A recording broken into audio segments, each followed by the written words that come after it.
চলো শুরু করি। কিভাবে আমরা খুব সহজে আমাদের মোবাইল ডায়াল প্যাড শুরু করব। এর জন্য প্রথমে কল ডায়ালে আসবো, তারপর কল করে দেখে নেব যে আগে কীরকম ছিল। এরপর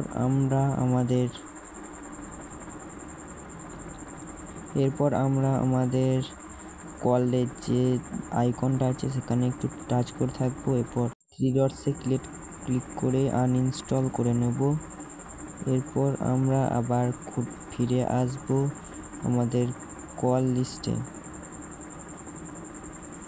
তো চলো দেখে নিই। এরপর আমরা আবার পুনরায় সেই রিসেন্টে এসে একটু দেরি হবে হিস্টোরিগুলো লোড হতে, তারপর আবার কল করব। তো আমরা দেখে নেব আবার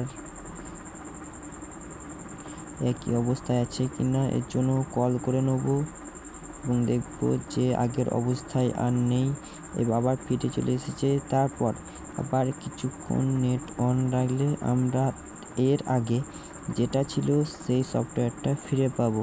তো ধন্যবাদ।